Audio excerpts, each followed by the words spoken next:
Hello everyone, welcome back with another lecture. और आज के लेक्चर में हम मोस्ट इंपोर्टेंट टॉपिक डिस्कस करने वाले हैं जिसका नाम है Werner's theory of coordination compounds. Werner के उप सह संयोजक यौगिकों का सिद्धांत। सबसे पहले इसके बारे में समझते हैं। 1893 में अल्फ्रेड वर्नर नाम के एक साइंटिस्ट थे जिन्होंने कुछ कोऑर्डिनेशन कॉम्प्लेक्सेस की संरचना को समझाने के लिए एक सिद्धांत प्रपोज किया जिसको वर्नर के उप सह संयोजक यौगिकों का सिद्धांत कहते हैं। इस सिद्धांत से इन्होंने क्या किया, किसी भी इंस्ट्रूमेंटल टेक्निक के यूज किए बिना केवल एक्सपेरिमेंटल बेसिस पर कुछ कोऑर्डिनेशन कंपाउंड्स की संरचना को समझाया कि किस प्रकार की कोऑर्डिनेशन कंपाउंड की संरचना होगी बिना किसी इंस्ट्रूमेंटल टेक्निक के, केवल एक्सपेरिमेंटल बेसिस पर। तो इस वर्क के लिए इन्हें 1913 में नोबेल पुरस्कार से भी सम्मानित किया गया। ठीक है, तो इसी बात को अब पॉइंट्स में लिखते हैं। 1893 में अल्फ्रेड वर्नर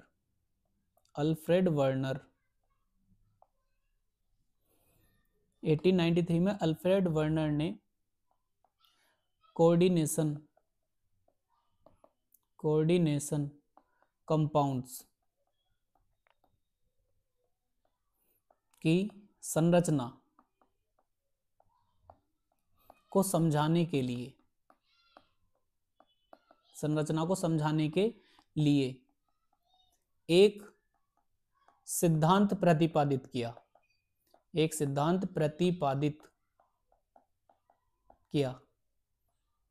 प्रपोज किया, एक थ्योरी प्रपोज करी जिसे वर्नर के उप सह संयोजक यौगिकों का सिद्धांत कहते हैं। अब इस सिद्धांत से हुआ क्या, इस थ्योरी से हुआ क्या? इस थ्योरी से बिना किसी या फिर किसी इंस्ट्रूमेंटल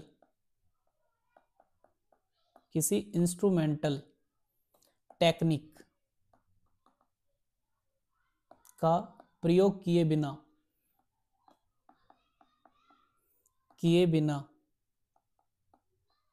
इंस्ट्रूमेंटल टेक्निक का प्रयोग किए बिना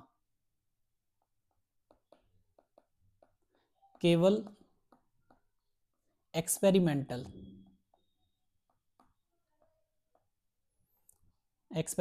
बेसिस पर, जिसको बोलते हैं प्रायोगिक आधार पर, एक्सपेरिमेंटल बेसिस पर कुछ कोऑर्डिनेशन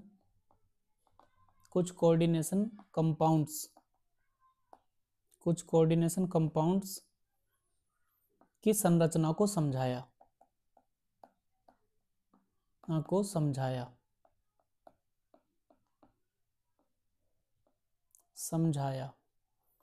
ठीक है, किसी भी इंस्ट्रूमेंट का यूज नहीं किया गया, केवल केवल कुछ प्रयोग किए गए जिसके बेसिस पर कोऑर्डिनेशन कंपाउंड्स की संरचना को समझाया। और इसी कार्य के लिए 1913 में इन्हें नोबेल प्राइज से सम्मानित किया गया।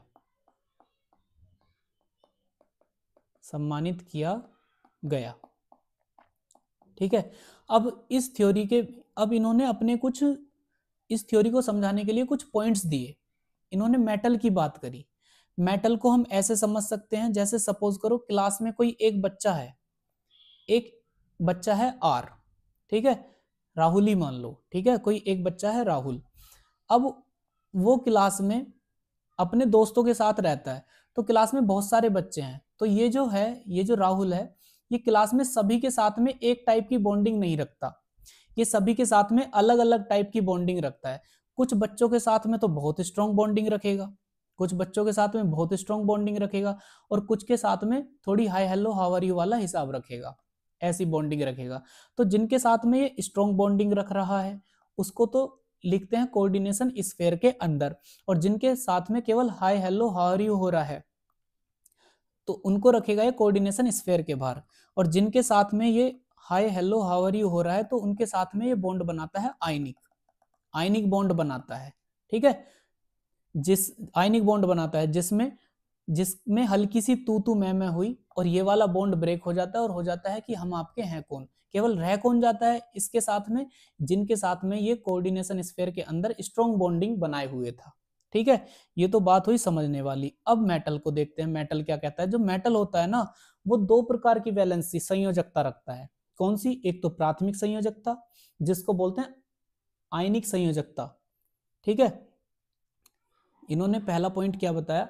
पॉइंट बताया कि जो मेटल होता है, मेटल की दो प्रकार की वैलेंसी या संयोजकता वैलेंसी होती है। नंबर एक कौन सी? प्राथमिक। नंबर एक प्राथमिक संयोजकता, प्राथमिक संयोजकता या आयनिक संयोजकता। आयनिक संयोजकता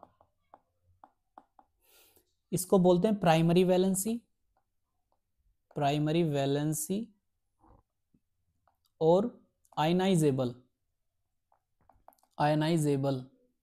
वैलेंसी। ठीक है, तो प्राइमरी वैलेंसी क्या करती है? ये मेटल की ऑक्सीडेशन स्टेट है। जो प्राइमरी वैलेंसी है ना ये मेटल की क्या है? Oxidation state. मेटल की ऑक्सीडेशन स्टेट, ऑक्सीकरण अवस्था है, ऑक्सीडेशन स्टेट है। अब दूसरी टाइप की वैलेंसी कौन सी है? दूसरी टाइप की वैलेंसी को बोलते हैं द्वितीयक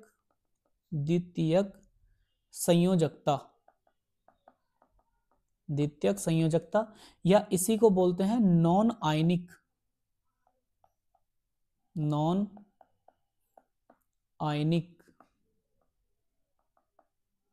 आयनिक या अतिरिक्त संयोजकता।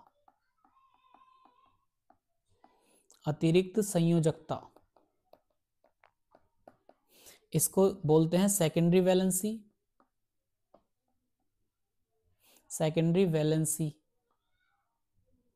या फिर नॉन आयनाइजेबल और ऑक्सिलरी वैलेंसी।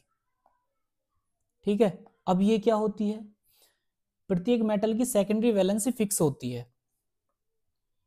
पॉइंट क्या है? जो प्रत्येक मेटल है ना, प्रत्येक मेटल की secondary valency SV, secondary valency fixed होती है। ठीक है, और ये जो सेकेंडरी वैलेंसी है यह उस मेटल का कोऑर्डिनेशन नंबर होता है। यह मेटल का कोऑर्डिनेशन नंबर तो जानते हैं ना, जिनके साथ में मेटल डायरेक्टली बॉन्ड बनाए हुए होता है, यह मेटल का कोऑर्डिनेशन नंबर होता है, CN होता है। पढ़ाया भी है लास्ट लेक्चर्स में हमने। ठीक है, उसके बाद में जो प्रत्येक मेटल अपनी प्राथमिक और द्वितीयक संयोजकता को संतुष्ट करता है। प्रत्येक मेटल, धातु जिसको बोलते हैं, प्रत्येक मेटल अपनी प्राथमिक मतलब प्राइमरी वैलेंसी और सेकेंडरी वैलेंसी को संतुष्ट करता है, सेटिस्फाई करता है, संतुष्ट करता है। ठीक है, और क्या और पॉइंट क्या है? जो सेकेंडरी वैलेंसी है,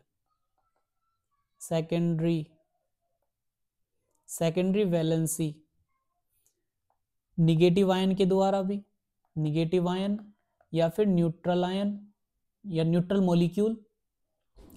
मॉलिक्यूल या फिर बहुत ही रेयरली देखा जाएगा, रेयरली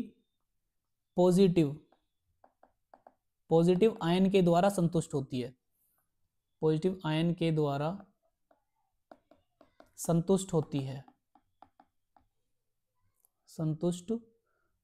है। अभी ये जो हम सारी बातें लिख रहे हैं इसको हम एक एग्जांपल से समझेंगे, ठीक है। फिर इन्होंने कुछ मेटल दिए और उनकी प्राइमरी और सेकेंडरी वैलेंसी दी। मेटल कौन कौन से दिए, एक चार्ट बनाएंगे। मेटल, कुछ मेटल दिए,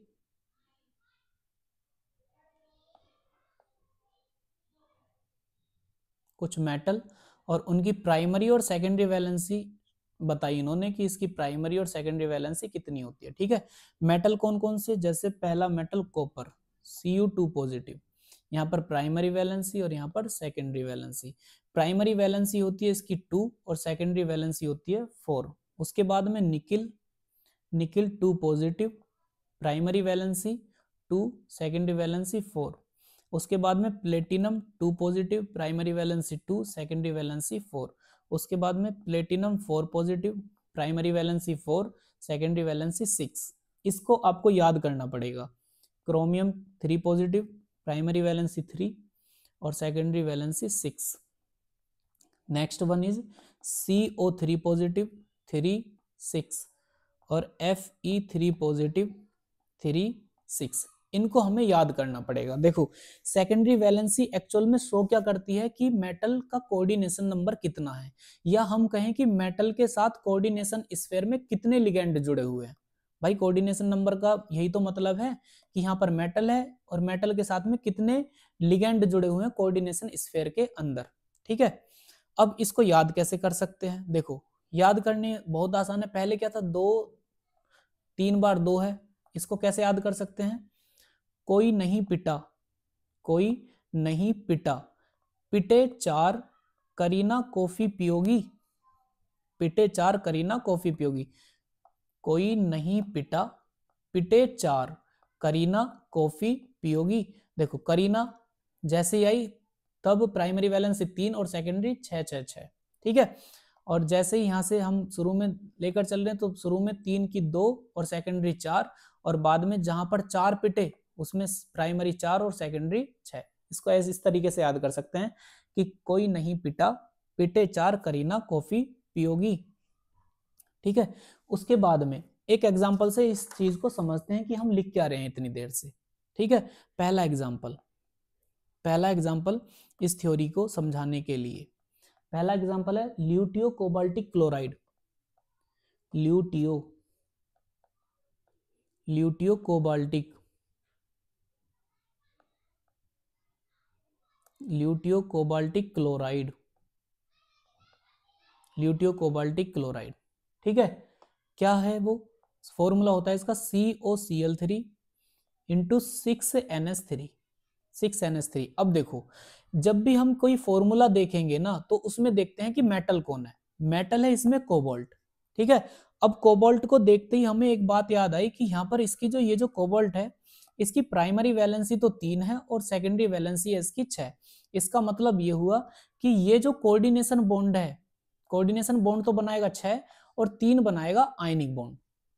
जो प्राइमरी वैलेंसी है वो बनाती है आयनिक बंध और जो सेकेंडरी वैलेंसी है वो बनाती है कोऑर्डिनेशन बॉन्ड। तो देखो इन्होंने क्या कहा, ये जो CO है, CO की प्राइमरी वैलेंसी 3 और सेकेंडरी कितनी 6, ये बनाएगा कोऑर्डिनेशन बॉन्ड स्ट्रॉन्ग बॉन्ड और ये बनाएगा आयनिक बॉन्ड वीक बॉन्ड। जो कोऑर्डिनेशन बॉन्ड बनाता है वो रहता है कोऑर्डिनेशन स्फीयर के अंदर और जो वीक बॉन्ड बनाता है वो रहता है कोऑर्डिनेशन स्फीयर के बाहर, ठीक है। तो जरा ध्यान दो, सबसे पहले इन्होंने इसके बारे में पहले कुछ लिखते हैं। देखो ये जो हमारा ल्यूटियो कोबाल्टिक क्लोराइड होता है ना, यह पीला नारंगी या नारंगी पीला क्रिस्टल ठोस है, यह नारंगी पीला क्रिस्टलीय ठोस है, ठीक है। अब इन्होंने पहला एक्सपेरिमेंट किया, जो वर्नर्स थे ना, देखो इसी बात को हम हर एक एग्जाम्पल में लिखेंगे। जो वर्नर्स थे उन्होंने 2 एक्सपेरिमेंट करे। पहला तो किसी भी कॉम्प्लेक्स का AgNO3 के साथ में रिएक्शन कराई और दूसरी बार रिएक्शन कराई H2SO4 के साथ में। जब AgNO3 के साथ में रिएक्शन कराई इससे पता चला कि कोऑर्डिनेशन स्फीयर के बाहर कितने आयन प्रेजेंट हैं, और जब H2SO4 के साथ रिएक्शन कराई तो उससे पता चला कि कोऑर्डिनेशन स्फीयर के अंदर कितने लिगेंड प्रेजेंट हैं। ठीक है, या कौन कौन प्रेजेंट है। तो इसी एक्सपेरिमेंट को देखते हैं क्या करते हैं ये। ठीक है, तो सबसे पहले जब इसकी रिएक्शन COCl3 इंटू 6NH3 की रिएक्शन AgNO3 के साथ में कराते हैं तो क्या होता है, जरा ध्यान दो एक बार समझने के लिए। जो COCl3 इंटू 6NH3 है, जब AgNO3 के साथ में रिएक्शन करता है तो देखो यहाँ पर देखो Cl कितने हैं 3 और Ag कितना है 1, तो Ag पर पॉजिटिव, Cl पर कैसा है नेगेटिव चार्ज। तो यहाँ पर अगर 3 Cl हैं तो Ag भी कितने होंगे 3, तो यहाँ से क्या हुआ, यहाँ से 3 AgCl के अणु बाहर निकल जाते हैं, 3 AgCl के अणु बाहर निकल जाते हैं। ठीक है, उसके बाद में क्या होता है, जब इसके साथ में रिएक्शन कराते हैं तो इससे पता चलता है कि ये जो 3 Cl हैं ये कोऑर्डिनेशन स्फीयर के बाहर हैं, तभी तो रिएक्ट करने से इजीली बाहर चले गए। ठीक है, तो देखो जरा ध्यान दो, इसके बारे में पहले लिखते हैं, इसके बारे में लिखते हैं। AgNO3 के साथ क्रिया कराने पर AgNO3 के साथ क्रिया कराने पर 3 क्लोरीन परमाणु 3 क्लोरीन परमाणु AgCl के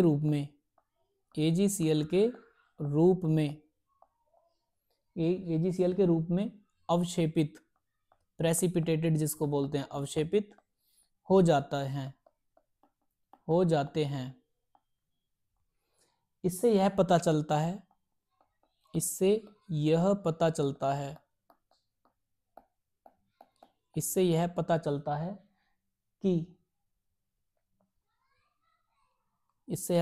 है कि तीनों Cl परमाणु कोऑर्डिनेशन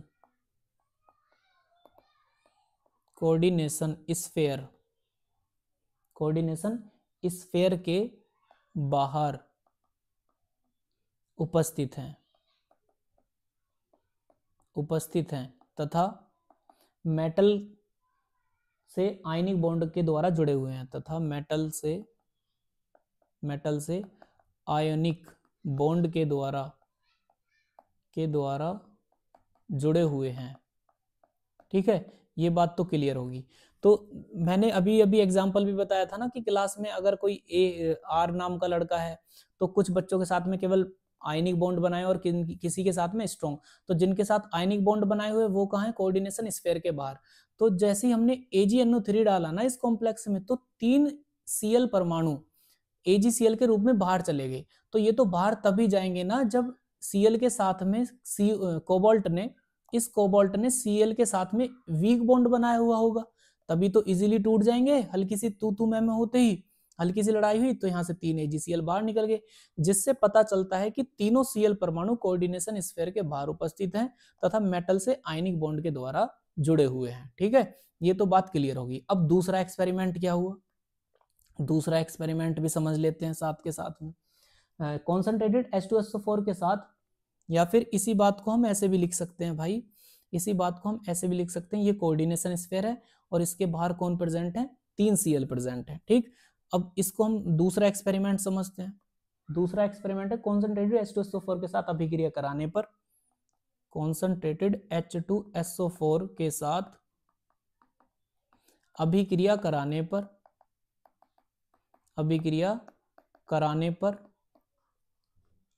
3 HCl के अणु बाहर निकल जाते हैं,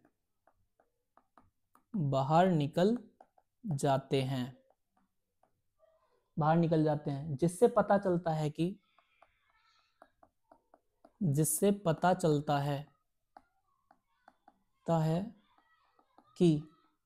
6NH3 कोऑर्डिनेशन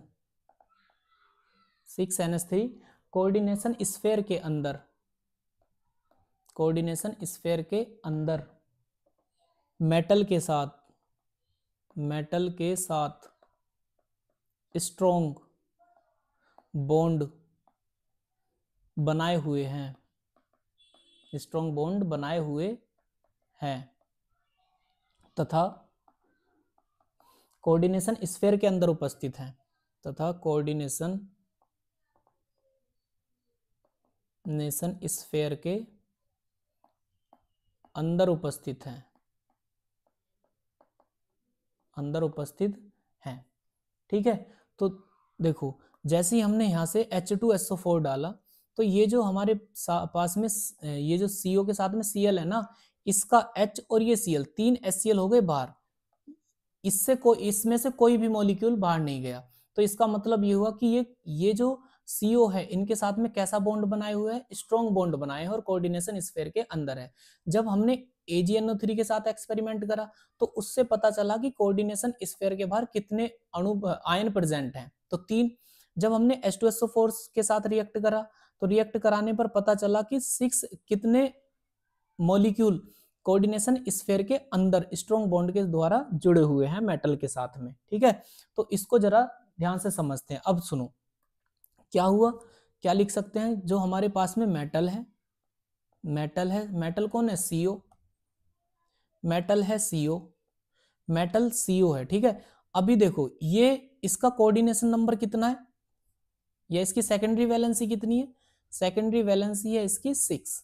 ठीक है, तो अगर 6 सेकेंडरी वैलेंसी है तो सेकेंडरी वैलेंसी ही शो करती है उसका कोऑर्डिनेशन नंबर। तो कोऑर्डिनेशन नंबर का मतलब है उसने कितने डायरेक्टली बॉन्ड बनाए हुए हैं लिगेंड के साथ में। ठीक है, तो 6 बनाए हुए हैं, तो 6 NH3 तो प्रेजेंट है स्ट्रॉन्ग बॉन्ड के द्वारा, 6 NH3 प्रेजेंट है स्ट्रॉन्ग बॉन्ड के द्वारा। ठीक है, और उसके बाद में क्या कहा कि 3 Cl परमाणु प्रेजेंट है आयनिक बॉन्ड के द्वारा जुड़े हुए हैं इससे। तो यहां से आयनिक बॉन्ड एक Cl, यहां से दूसरा Cl जुड़ा हुआ है, यहां से तीसरा Cl जुड़ा हुआ है, यही तो था हमारे पास में। तो देखो अभी हम इसको क्या लिख सकते हैं, कॉम्प्लेक्स क्या बनाया इसने, हमारे पास में कोबाल्ट है, कोबाल्ट के साथ में स्ट्रॉन्ग बॉन्ड जो बनाए हुए हैं वो तो रहेंगे कोऑर्डिनेशन स्फीयर के अंदर।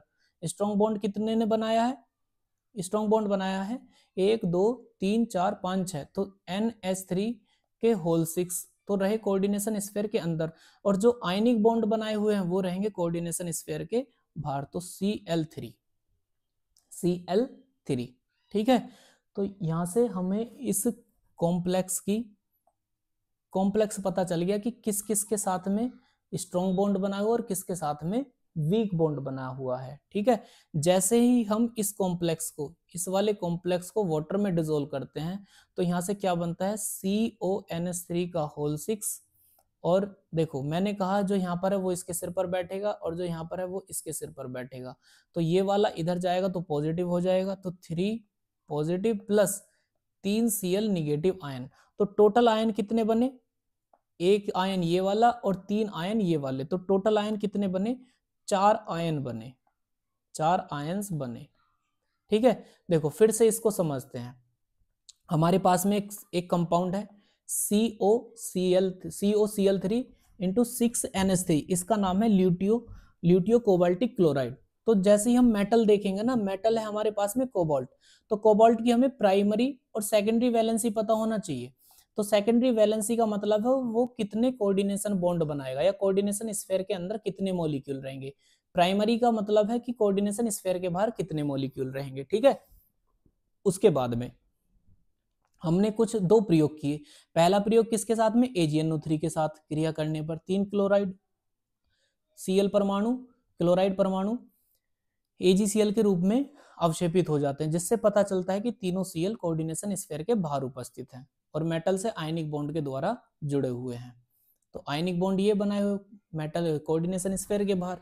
ऐसे ही हमने दूसरा एक्सपेरिमेंट किया कि H2SO4 के साथ अभिक्रिया कराने पर 3 HCl बाहर हो गए, जिससे पता चला कि 6NH3 कहां पर है, कोऑर्डिनेशन स्फीयर के अंदर प्रेजेंट है। जो अंदर प्रेजेंट होते हैं वो स्ट्रॉन्ग बॉन्ड बनाकर रखते हैं और जो बाहर प्रेजेंट रहते हैं वो आयनिक वीक बॉन्ड बनाकर रहते हैं, जैसे ये Cl के साथ में बने हुए हैं। तो जो वीक बॉन्ड बनाते हैं वो कोऑर्डिनेशन स्फीयर के बाहर रहते हैं और जो स्ट्रॉन्ग बॉन्ड बनाते हैं वो कोऑर्डिनेशन स्फीयर के अंदर रहते हैं। ठीक है, अब एक और एग्जांपल पढ़ते हैं, दूसरा एग्जांपल पढ़ते हैं भाई। देखो दूसरा एग्जांपल पढ़ते हैं, दूसरा एग्जांपल है roseo cobaltic roseo cobaltic chloride, roseo cobaltic chloride. Formula क्या होता है, COCl3 into 5NH3 into H2O into H2O। तो देखो ये क्या होता है, ये गुलाबी क्रिस्टलीय ठोस पदार्थ है, गुलाबी क्रिस्टलीय ठोस पदार्थ है, गुलाबी क्रिस्टलीय ठोस पदार्थ है। ठीक है, इसके साथ भी अब हमें वही देखो, सबसे पहले मेटल देखो, मेटल कौन सा है, CO। तो हमें एक बात तो पता है, अगर कभी CO मेटल है तो उसकी प्राइमरी वैलेंसी कितनी है, 3, और सेकेंडरी वैलेंसी 6। तो अगर प्राइमरी वैलेंसी 3 है और सेकेंडरी वैलेंसी 6 है, तो इसका मतलब है कि इसने 6 स्ट्रॉन्ग बॉन्ड बनाए होंगे लिगेंड के साथ में, 6 स्ट्रॉन्ग बॉन्ड बनाए होंगे। तो इसमें जरा काउंट करो, 5 तो NH3 है और 1 है H2O। तो 6 बॉन्ड तो कोबाल्ट 5 NH3 और 1 H2O के साथ में मिलकर बना लेगा। बाकी बचे कितने, Cl 3। तो ये तीनों Cl जब हम AgNO3 के साथ में रिएक्शन कराएंगे तो 3 AgCl के रूप में बाहर निकल जाएंगे, जिससे प्रूफ होगा कि ये जो Cl है ना तीनों, ये तीनों Cl कोऑर्डिनेशन स्फीयर के बाहर प्रेजेंट है, कोऑर्डिनेशन स्फीयर के बाहर प्रेजेंट है। ठीक है, फिर दूसरा एक्सपेरिमेंट करेंगे। दूसरा एक्सपेरिमेंट किसके साथ में, कॉन्सेंट्रेटेड H2SO4 के साथ में एक्सपेरिमेंट करेंगे। जैसे कॉन्सेंट्रेटेड H2SO4 के साथ में एक्सपेरिमेंट करेंगे तो यहाँ से 3 HCl के मॉलिक्यूल बाहर निकल जाएंगे, जिससे पता चलेगा कि 5 NH3 और 1 H2O कोऑर्डिनेशन स्फीयर के अंदर प्रेजेंट है, कोऑर्डिनेशन स्फीयर के अंदर प्रेजेंट है। कौन कौन, 5 NH3 और 1 H2O, टोटल 6 हो गए ना, टोटल 6 हो गए। तो पहला एक्सपेरिमेंट लिखते हैं क्या लिखेंगे कि जब AgNO3 के साथ में रिएक्शन कराते हैं, AgNO3 के साथ अभिक्रिया कराने पर, AgNO3 के साथ अभिक्रिया कराने पर 3 Cl परमाणु, 3 Cl परमाणु AgCl के रूप में बाहर निकल जाते हैं, जिससे पता चलता है कि क्या पता चलता है कि तीनों Cl परमाणु कोऑर्डिनेशन स्फीयर के बाहर उपस्थित हैं। चलता है कि तीनों Cl परमाणु कोऑर्डिनेशन स्फीयर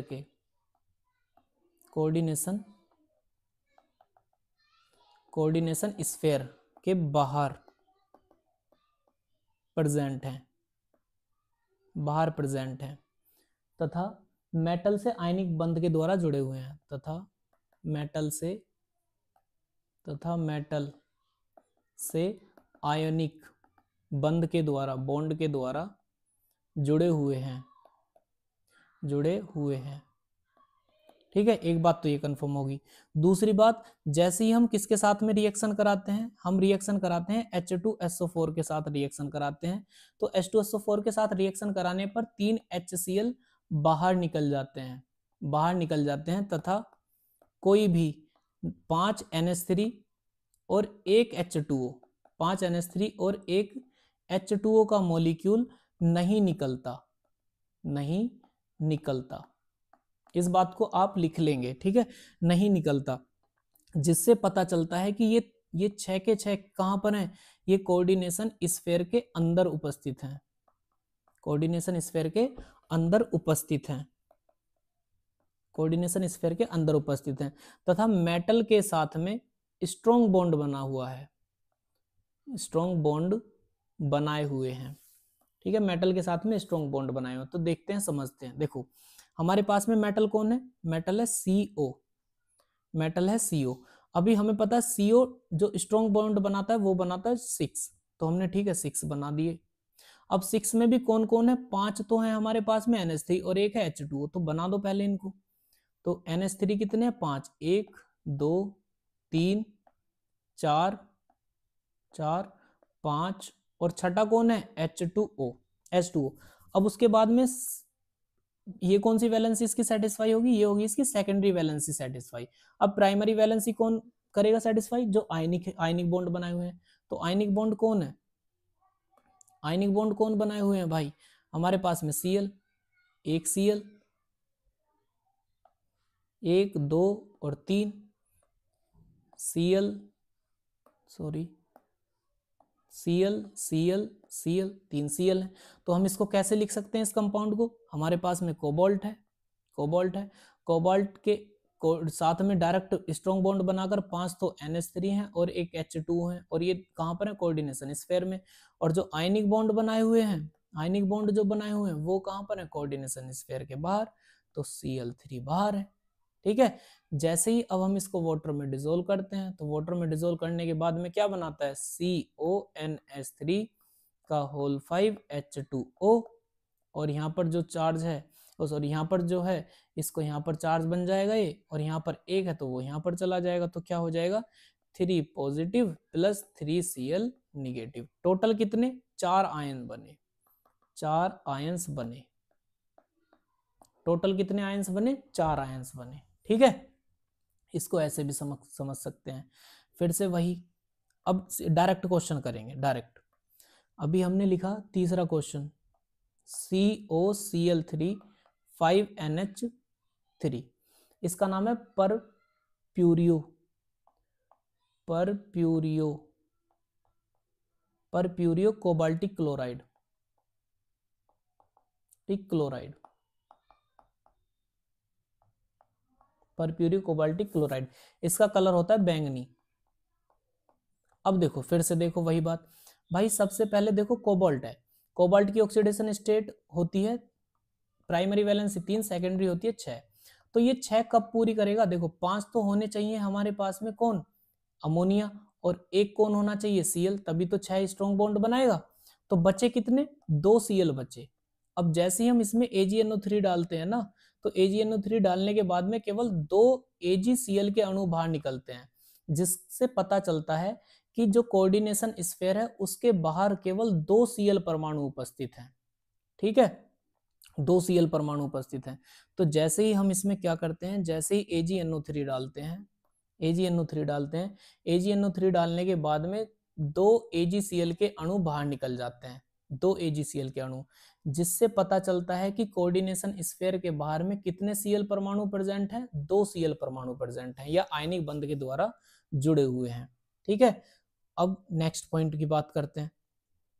दूसरा एक्सपेरिमेंट क्या है? जैसे ही हम इसमें H2SO4 डालते हैं, तो H2SO4 डालने पर 2HCl के मॉलिक्यूल बाहर हो जाते हैं, जिससे पता चलता है कि हमारे पास में जो मेटल है कोबाल्ट, मेटल के साथ 5 तो अमोनिया स्ट्रॉन्ग बॉन्ड के साथ जुड़े हुए हैं, और एक जुड़ा हुआ है Cl, एक जुड़ा हुआ है Cl। तो इसकी संरचना कैसे बना सकते हैं? इसकी संरचना ऐसे बना सकते हैं कि हमारे पास में कोबाल्ट है, कोबाल्ट ने 6 तो बॉन्ड बनाए हुए हैं स्ट्रॉन्ग, तो यहाँ पर कौन है? NH3 NH3 NH3 NH3 और NH3, और एक कौन जाकर लग गया? Cl। अब बात आती है प्राइमरी वैलेंसी की। प्राइमरी वैलेंसी के लिए प्राइमरी वैलेंसी कितनी होती है? 3। तो 2 तो Cl साफ साफ दिख रहे हैं जो कोऑर्डिनेशन स्फीयर के बाहर हैं।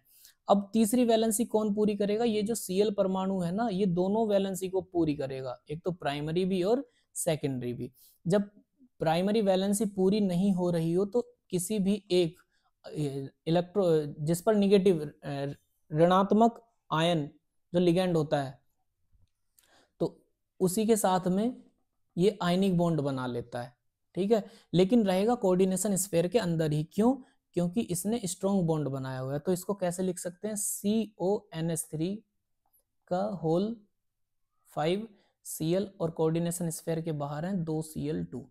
जैसे ही हम इसको वाटर में डिसोल्व करते हैं, तो बनाता क्या है आयन? एक तो CONH3 का होल 5 Cl, और इस पर चार्ज आता है 2 पॉजिटिव प्लस 2 Cl निगेटिव। अब टोटल आयन बताओ, 1 और 2 कितने? टोटल 3 आयन मिले, 3 आयन मिले। ठीक है, 3 आयन मिले। ठीक, ऐसे ही अभी हम एक एग्जांपल पढ़ लेते हैं प्लेटिनम का। प्लेटिनम का एक एग्जांपल पढ़ते हैं भाई, लिखते हैं example number next, PtCl4 6NH3। तो देखो, जो प्लेटिनम होता है ना, प्लेटिनम की ये +4 ऑक्सीडेशन स्टेट में है, तो प्लेटिनम की ऑक्सीडेशन स्टेट प्राइमरी वैलेंसी 4 और सेकेंडरी होती है 6। तो हमें पता चला कि सेकेंडरी वैलेंसी का मतलब है कि ये स्ट्रॉन्ग बॉन्ड बनाएगा 6 और वीक बॉन्ड बनाएगा, आयनिक बॉन्ड बनाएगा 4। तो आयनिक बॉन्ड किसके साथ बनाएगा? Cl के साथ में। तो जैसे ही हम इसमें जैसे ही हम इसकी रिएक्शन क्या कराते हैं, AgNO3 के साथ में, AgNO3 के साथ अभिक्रिया कराने पर, AgNO3 के साथ अभिक्रिया कराने पर 4Cl परमाणु AgCl के रूप में बाहर निकल जाते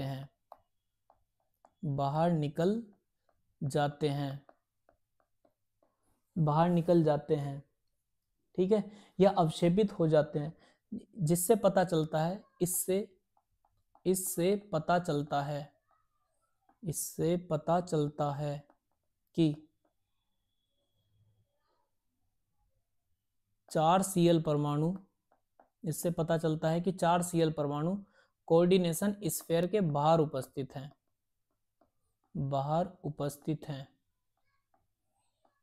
तथा मेटल के साथ आयनिक बॉन्ड बनाए हुए हैं,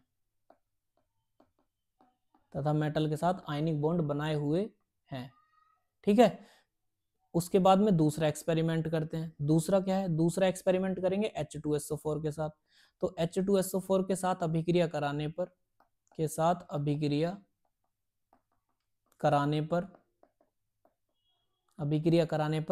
4HCl के अणु बाहर निकल जाते हैं, जिससे पता चलता है, अणु बाहर निकल जाते हैं तथा कोई भी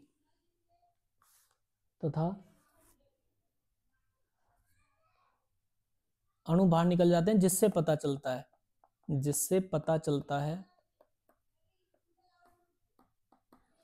है कि सभी 6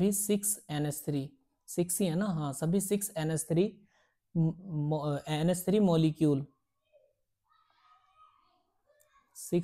मॉलिक्यूल कोऑर्डिनेशन स्फीयर में मेटल के साथ स्ट्रॉन्ग बॉन्ड बनाए हुए हैं,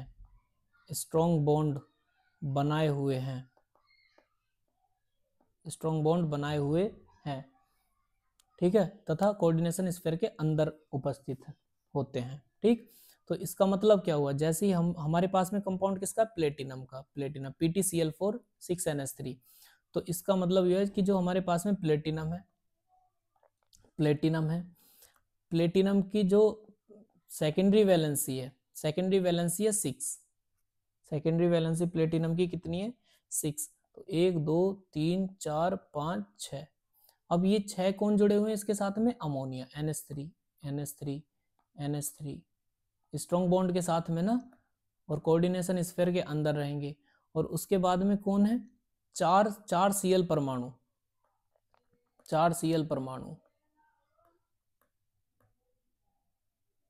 Cl परमाणु जुड़े हुए हैं आयनिक बंध के द्वारा। तो ये जुड़ गए 4 Cl परमाणु,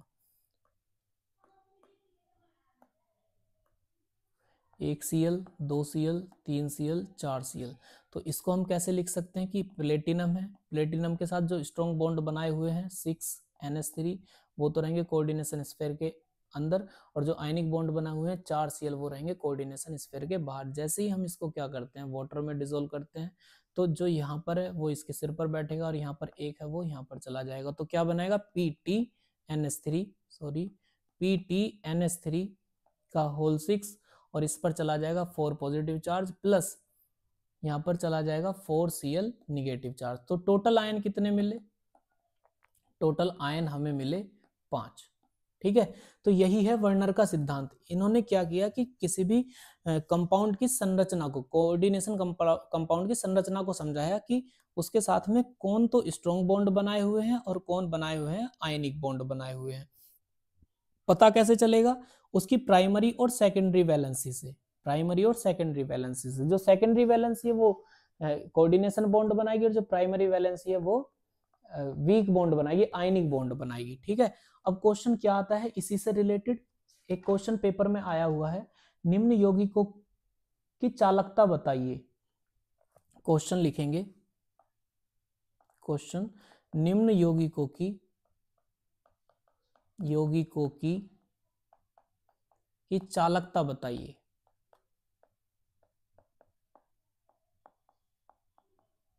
पहला ए दिया हुआ है, CO, चालकता का ऑर्डर बताना है एक्चुअल में, CONH3 का होल 6, कोऑर्डिनेशन स्फीयर के बाहर 3 Cl। बी है हमारे पास में CONH3 का होल 5 Cl, बाहर है Cl, Cl2।